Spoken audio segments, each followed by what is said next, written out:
Thank you. Roll call, please. Yes. Director Rice. Here. Director Weber. Here. President Costa. Here. Thank you. All present. Thank you. So we're at the public opportunity to discuss matters of public interest within the committee's scope, including items on or not on the agenda. Do we have any speakers? I have no speaker cards. Is there anyone in the audience wishing to make a public comment? On Zoom, if you wish to make a public comment, please use the raise your hand feature. No public comments. Thank you. All right. Thank you. That brings us to the consent agenda. So we have the minutes, action minutes from our last meeting. Any questions or comments? No, sir. All right. Can I get a motion? So moved. We have a motion and a second. Roll call. Great. Director Rice. Aye. Director Weber. Aye. President Costa. Aye. Thank you. Motion passes. Thank you. That brings us to presentations and discussion items. The first one is the strategic plan update. We have Chief Development Officer Jeff Fry. Well, thank you, sir. And we'll jump right in. We have a lot to talk about here. As you recall, we had the strategic planning session back in December, trying to formulate what the next strategic plan is. From that, we realized we had a lot of issues and details to work through, and we've started to programmatically work through those in coordination with ICS, who's here to talk to you a little bit today about their approach to this. But we're really kind of tag teaming this. So my approach up until today has been focused on how do we effectively use the strategic plan, identify projects, and get to better for Metro Fire. We don't really have that infrastructure and process built in. We've been working with you all to figure that out and how the executive committee is going to help us do that. And we're using a lot of words to describe that and put a draft together. Simultaneously, with meetings with ICS, we have been describing all along. We have a standing monthly meeting.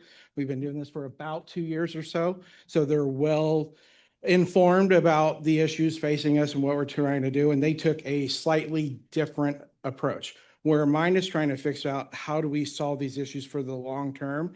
They focused on the 5-year board strategic plan. And I call it the what. What are we trying to solve?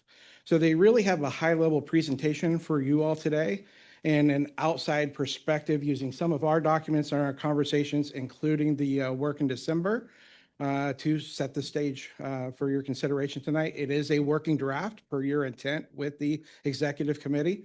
So we're here to talk through it. Very good. All right, Jeff. very good. I will turn it over to Bill. Thank you, Jeff. President Costa, directors, I'm Bill Mueller with ICS. We're really happy to be with you. My colleague Jerry Azevedo will join me in this. We understand you have about 10 minutes, so we'll get right down to it. As Jeff mentioned, we just want to give you a reminder about our company, the approach to the strategic plan, and then we actually have things that we want to show you and check in to see whether we're headed in the right direction. So we have been working for you since 2010. I joined the firm a little bit over 5 years ago as the former CEO of Valley Vision, which is a leadership organization here in Sacramento, and brought a strategic planning process and practice to the firm. And so it's in that capacity that we're here before you today. So we have a particular strategic planning philosophy. It's born out of experience working on Capitol Hill in Sacramento for Intel Corporation, as well as 15 years doing strategic planning work here in the greater Sacramento region. And it's really this notion that in order to do a strategic plan, you need a 360-degree view of your operating environment, not only looking inside the organization, but importantly, outside the organization.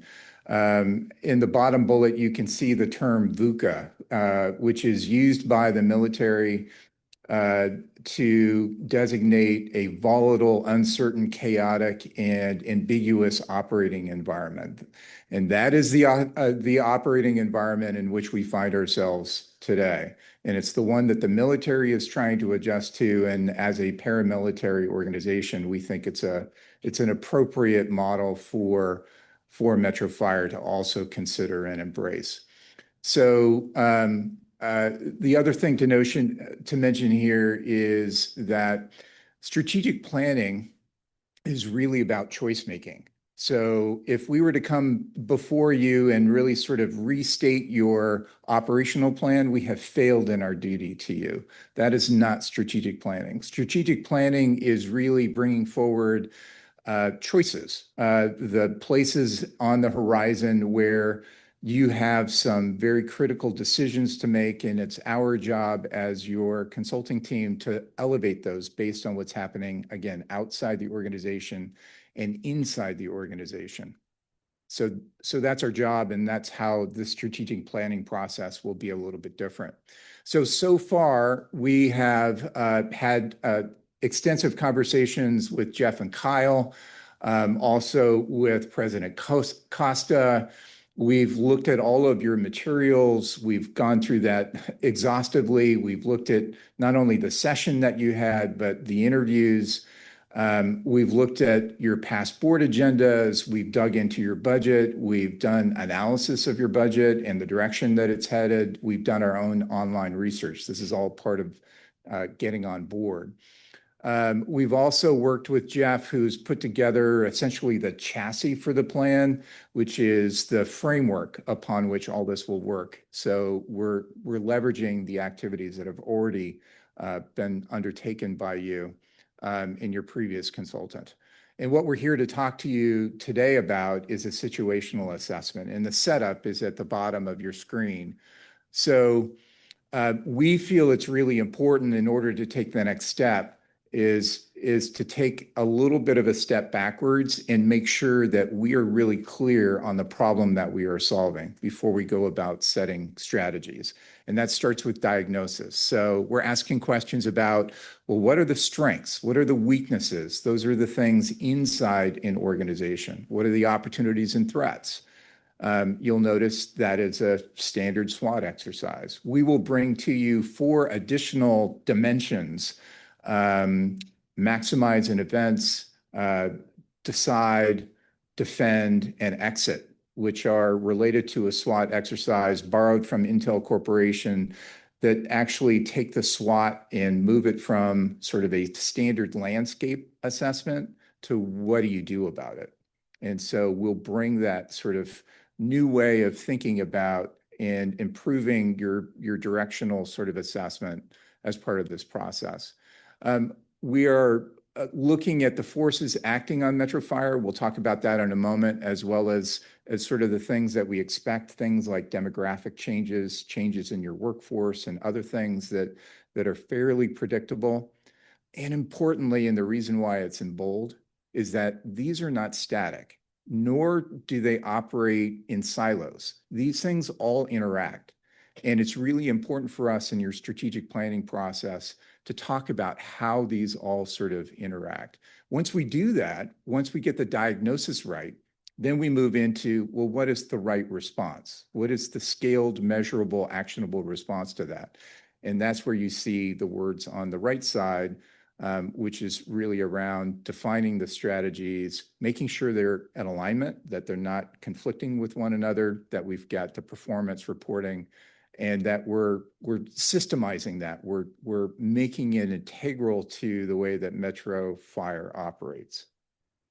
So with that, I'm going to run through the next few slides, and I know that you'll have questions, and we want to pose this as a question to you at an end, but I'm going to lay out what we think are, based on everything that we have sort of gathered and then analyzed, all the work that you did last year and all the work that we've done. These are the headlines, and there's a lot of data under each one of these, of the external operating environment, the major forces impacting you, Metro Fire. So number one, service demand is growing faster than infrastructure. Essentially, you're operating in an environment where the volume of calls, which we also talk about, but also just the raw demand is going up, which is happening almost exponentially instead of logarithmically. At the same time, it takes a while to actually build a new fire station in order to meet that demand. And so there is a, sort of a mismatch that we're calling out. The call mix is shifting in ways that strain traditional models. So what we're talking about here is that a situation that you know well, where there is a great variety of that call mix that is coming in different than maybe even 5 years ago, and it's accelerating and changing the way that Metro Fire is responding. The fiscal environment is tightening. What that is meant to say is that whether you look at the federal budget, the state budget, the local community, the economic activities, the fact is that we're probably through a period when there was a lot of money sloshing around, and now we're talking about tight to down tax revenues and property assessment that's probably down, if not flat.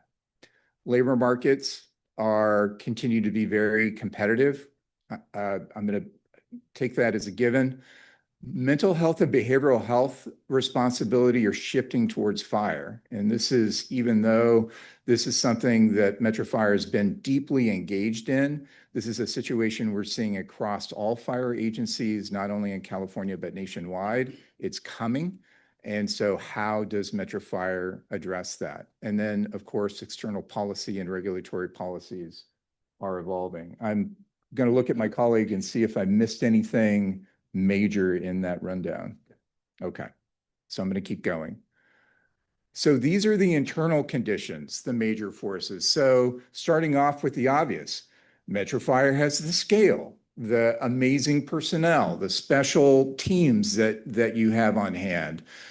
We really believe that your standard of cover is an incredibly important, strategic, well-done document that is a guiding policy that many other agencies don't have one of the quality that you do, and really view it as a tandem strategic planning device. And so the fact that you have it, the command structure that you have is very clear and strong, your external reputation, and of course, passage of Measure O in two respects. One, you have bucks, but you also had the general public here vote in a very considerable way, more than a supermajority, saying we believe and trust in Metro Fire and that this is a need. So it's not just the dollars, it's the vote of confidence that came along with it. However, we notice in your cap plan that there is a capital deficit gap that is, an overhang in excess of $150 million. That's something that we want to pay attention to. You have a structural overtime and staffing cost problem. So we recognize that in your budget as, a heavy emphasis on overtime in order to make sort of ends meet, and the challenge that presents on budget, but also the challenge and burnout that presents on your sworn and other staff teams. So that's an issue.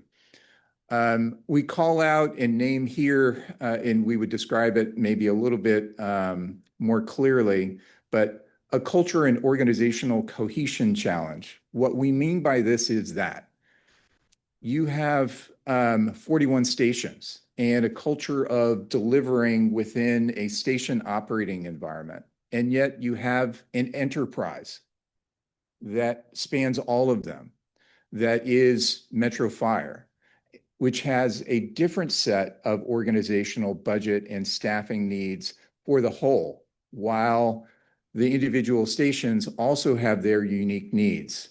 The cohesion between those, the culture between those are a thing that we want to pay attention to in the strategic plan and figure out a way to improve that communications chiefly, which we see as a symptom of that sort of dynamic between how Metro Fire shows up as an enterprise and how it shows up in individual neighborhoods as a station with staff delivering a vital service. Integrated planning and governance gap is we know you have done strategic planning, and we know that you are a very smart organization. But we see that there needs to be even more sort of integration of your strategic decision making so that it permeates the entire organization. And we see a gap there that we would like to close, and we're hoping that this next strategic plan, I know this is Jeff and Kyle's vision, is to really tighten that so that we see that much more evident in every meeting that you have, in every conversation. And then again, a succession and leadership continuity risk, which showed up in your strategic plan, it showed up in the interviews, and it's something that we also wanted to flag. So these are the internal conditions. So what does it mean? So we believe in our strategic planning process that it all needs to sort of boil down into a problem statement, which some strategists call the crux. What is the crux? What is it that we're calling out? And this is our draft that, taken together, these forces and internal conditions describe a central strategic challenge. One is that Metro Fire is a high capacity, high reputation organization, but you're operating in that VUCA environment while simultaneous demand growth is growing, and you're straining to keep up with that. That is the challenge. So we think that your continued success depends on strengthening your internal foundations. We heard this in your conversations and deliberations last December, also in the interview notes. And it's coming out in terms of, hey, we've got some communications challenges. We have need to make even more rapid decisions, and we need to, do more to, accelerate that decision making in a time when things are moving very, very quickly. And we have to do that while building the organizational capacity to meet a fundamentally different service and risk environment over the next 5 years. So that we're trying to distill everything down into, okay, we think that's the problem that we're trying to solve. This is what our strategic plan should sort of embrace and try to address. And importantly, this last statement, it is the intersection of a set of problems that compound each other. It's really important, and this is what a high performing organization would want to pay attention to, is that none of these can be dealt with in isolation, because as you deal with it in isolation, it's part of a broader system. And as a result, you fix one problem and maybe it cascades unintendedly or intendedly into another set of issues. And so we're hoping that the strategic planning process will give you visibility to what's happening internally as well as externally, and to begin to have strategies that sort of address that at a sort of strategic level. That is our goal for you.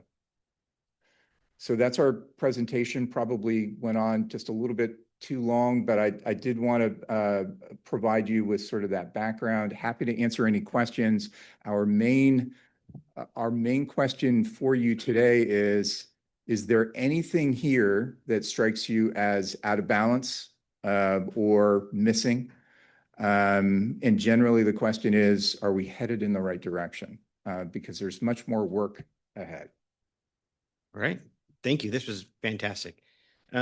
And I really liked how you brought us the crux, because I think it did capture everything. And it also challenges us a little bit, I think, beyond where we were when we first started this process. But with that, I'll open it up to the committee. Any questions or comments? Sure. Director. Yes, thank you very much for all of this work, summarizing it to a certain degree. But at what point are we as the board and Jeff and Kyle and his entire team, when are we going to get some options as far as where we're heading with some of this? I know, Jeff, we've given Jeff direction with 4 or 5 goals immediately, but where are we going to start fine tuning this stuff? That's what I guess we're at. So I think our intent is, I've built the foundation. This sets the stage for the 5-year plan, getting into the very specific projects. As you're aware, we've already jumped into 2 projects. What we intend to do is format this information and content, stylize it a little bit, and probably bring that document back to you all next month. Again, working through the drafts. We are not slowing down on the projects. I do want to say that. Ultimately, we will need some of this work to ensure the changes we make are sustained over time. And I think that's where we're really focused right now, is making sure that as we go through this work, it's going to result in meaningful change that we all want. So I think this is the difficult part, where we're drafting and moving with you, but there's a lot of decisions we have to make. And we've heard from President Costo, you want to be a part of this process through this executive committee. So we're trying to balance all those things. If we need to speed up a piece, or you want us to jump straight to the action work, I think that's the feedback we really need right now. And a question for you though, is do you need an individual board member, or do you need this committee to champion that? We need something. Okay. And I would like to have those conversations perhaps first with President Costa and Chief House. But we do need some more input. Yeah. In a less formal setting. Yes, sir. I agree. We need a foot on the pedal. So, all right. Thank you. So if I may, just Director Weber, if I can ask, so we talked about next month coming back with some content. Is what was presented tonight, does it seem to be meeting what you're thinking the overall mission is in the direction? No, I agree with that. We're heading exactly in the spot that we've talked about before. You guys done a great job with that on this and all of your work, Jeff and team. So yes, I believe we're headed exactly where we gave them direction to go. Okay, perfect. Director Rice? I really like the last 2 sentences. It's not a single problem. It's an intersection of a set of problems that compound on each other. You touched on a lot of things. A lot of them are operational. A lot of them are community related. And so to have them out here, kind of in broad terms, it's good. I agree. It's the right direction. It is a lot to digest. Each board member is going to have certain things that jump out at them. For me, I just see structural overtime and staffing cost problem. The district needs to set what its staffing is going to be. We need to put our pants on and say, this is how we're going to staff. And, I can go through a number of these. I look at the behavioral health piece, and the responsibility on the cost of that, which there's a much discussion on that. There's really some good work that has started and can be done. Part of it, I just look at it and go, oh my God, how are we going to do this? But we'll do it a bite at a time. The other big one is Measure O is here, the money is here, but I'm not sure there's a full and complete understanding of how Measure O works and how it works within the confines of the district, and that a big dump of money didn't come in just to free up money over here. There's still ongoing things that have to take place, or we're going to find ourselves in this continuing problem of never digging out of it. And so I'm looking at some of those things educationally for everybody, including the community. Well, and if I can, Director, the next level of detail that is underneath each one of these headlines speaks directly to that issue with Measure O. It would be easy, both inside and outside the organization, to think, wow, we just got a bucket of money and aren't we well off? Well, those dollars have big, strings on them. They can only be used for set purposes. It doesn't help with administration. It doesn't help with, labor costs or any of those other sort of things. And so in some ways, it really helps you out. In other ways, it complicates your life a lot. And so we're calling that out and saying that, together with some of these other issues, the overtime and the change in mental health coverage, and then what's happening legislatively, your financial environment, all of those are connected. You push on one of those, it's gonna move to some other segment, and we want to have that conversation with you. I think I really like the direction that it's headed and the things that it's pointing up. The one thing that really stuck out at me as having been here for the inception is always been a cultural thing. But one of the things that hit me is the one place we've never had a cultural issue. We are a large agency that represents a number of different communities or neighborhoods, whether it's Citrus Heights, Orangeville, Arden Arcade. So there's a couple of pieces in, it's like, let's embrace that to its core. And then there's certainly some internal culture that's going to, develop in those areas. So I like this. I like the challenge of it. And it's going to be interesting to see where it goes. I can't believe we have enough staff to do this, but it's going to be fun. Thank you, Director. So I think framework's great. I think you guys have done a great job putting the framework together and really challenging us. And I think that's been the whole thing, is like really challenging us. So I think it's right where we need to be and we're moving in the right direction. I would just echo the last part that Director Rice said. And I think it's always been a challenge, is the workforce component and the balance of the time. So while we're looking at a month's time frame coming back, I do please push back if we feel like we're running into a time constraint or staffing. We want to do it right. And I think that's the biggest piece. So you guys are, I think, on track. Sounds like the committee thinks so as well. So thank you very much. Okay, Yeah. thank you. All right. Thank you, directors. All right. We have the next item in just a few minutes. All right. So seconds. board goals. So on strategic products, Deputy Chief Mitchell. Thank you. I'll make it fast. I'm happy to be here in front of you tonight, providing you an update on one of the 4 executive committee directed projects as it relates to communications. The first one was board and district communications. I'm updating you quickly on number 2, which was labor management communications. And I'm not here looking for direction anymore, which is good. That means we're full bore into implementation and trying some stuff out to get to a better. Yep. So I'm happy to be saying that tonight. Back on April 17th, we had a labor management meeting, and based off your direction and support, we took the framework of what the differences are going to look like to that meeting and sat with the 522 leadership and our executive leadership, talked about it, went over it, got some good feedback from there, an agreement on, yep, this is the right document, we're going in the right direction. Gave some edits back to me, and I've implemented those edits into an update, and I'm happy to say that that update has gone back over to 522 leadership for review. So we're well down the path of addressing what better looks like in the communications realm. Ultimately, the direction at the end of that is how we're going to communicate out to the membership and you all as a consistent message. And in the board packet for this committee, the page 6, which just kind of looked like a random document, that document is provided for your review and just awareness on. It's not just an agenda document. There's 5 sections. The first 3 sections are in regards to before the meeting happens, so that we have awareness on what we want to talk about, and then who's going to be responsible and what the desired outcome, or why are we talking about this item? So we have that clear before going into the meeting.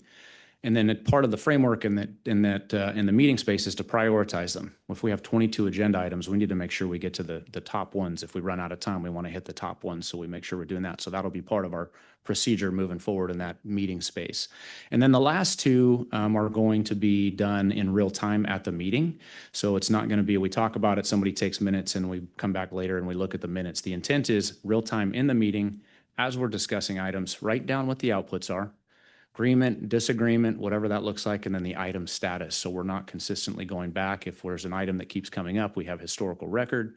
We can say that's been talked about. The outcome was this, it's closed, we're moving forward. And so we're looking more into the future versus looking backwards. And I'll stop there. That's really where we're at. Good news. We're on the right path. Intent is to get all of that done and get the feedback from 522. And then we're going to pilot that at the next meeting, and we'll be back to talk to you about how that goes. Fantastic. Thank you for leaning in on us. This has been a big focus of the board, as you know.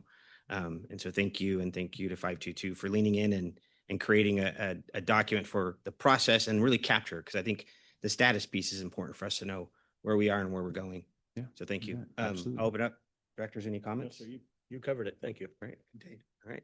Okay. Thank you, Chief. Thanks. All right. Just a minute or so left. So the next item, I know Jeff is coming up, so it's on the executive committee appointments, and I'll turn to Vice President Weber to kind of set the stage. Yes, so this committee has talked quite extensively as far as how important it is that what this committee is doing. I know it's totally different than anything we've done in the past. And that being said, we're 6 months into this year and we've barely scratched the surface.